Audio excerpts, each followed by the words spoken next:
తెలంగాణ బడ్జెట్లో విద్యా వ్యవసాయం సంక్షేమ పథకాలకు భారీగా నిధులు కేటాయించారు.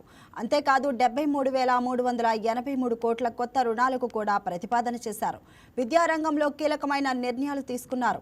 ఇంటర్ విద్యార్థులకు మధ్యాహ్న భోజన పథకం అందించనున్నారు. ఐటీఐ ఏటీసీల్లో చదివే విద్యార్థులకు నెలకు 2,000 స్కాలర్షిప్ ఇవ్వనున్నారు.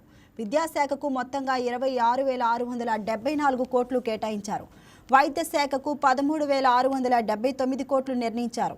వ్యవసాయ రంగంలో రైతు భరోసాకు 18,000 కోట్లు కేటాయించారు. సన్నవడ్ల బోనస్కు 3,500 కోట్లు అందించనున్నారు. సంక్షేమ పథకాల విషయానికి వస్తే ఇందిరమ్మ ఇళ్ల పథకానికి 5,500 కోట్లు, మహాలక్ష్మి పథకానికి 4,305 కోట్లు కేటాయించారు. మహిళా శిశు సంక్షేమ శాఖకు 3,143 కోట్లు నిర్ణయించారు.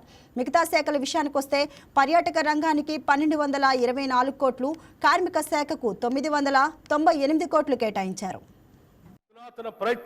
అధునాతన ప్రత్యేక నైపుణ్యాలు అవసరమైన ఉద్యోగాలకు వారు పూర్తి స్థాయిలో సిద్ధంగా ఉండటం లేదు. ఈ అంతరాన్ని పూడ్చాలనే దార్శనికతతో అటు విద్యావంతులను నిరుద్యోగ యువత ఎదుర్కొంటున్న ఇబ్బందులను, ఇటు పరిశ్రమలు ఎదుర్కొంటున్న నైపుణ్యం కలిగిన మానవ వనరుల కొరతను ఏకకాలంలో పరిష్కరించాలనే ఉద్దేశంతో మన రాష్ట్ర ప్రభుత్వం యంగ్ ఇండియా స్కిల్ యూనివర్సిటీని స్థాపించింది.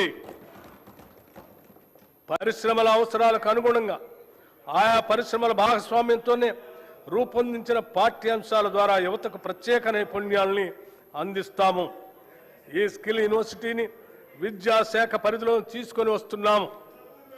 రాష్ట్రంలోని 65 ప్రభుత్వ ఐటీఐలను ఆధునిక పరిశ్రమ అవసరాలు తగినట్లుగా తీర్చిదిద్దేందుకు అడ్వాన్స్డ్ టెక్నాలజీ సెంటర్లుగా ప్రభుత్వం ఉన్నతీకరించింది. దీనికి అదనంగా 53 అడ్వాన్స్ టెక్నాలజీ సెంటర్ ఏటీసీలను మంజూరు చేసింది. వీటి నిర్వహణ పనులు పురోగతిలో ఉన్నాయి. దీంతో మొత్తం 118 అడ్వాన్స్ టెక్నాలజీ సెంటర్లు అందుబాటులోకి వస్తున్నాయి. అడ్వాన్స్ టెక్నాలజీ సెంటర్లో శిక్షణ పొందుతున్న ట్రైనీలకి ప్రతి నెల 2,000 రూపాయలు స్కాలర్షిప్ రూపంలో ఇవ్వాలని ప్రభుత్వం నిర్ణయించింది.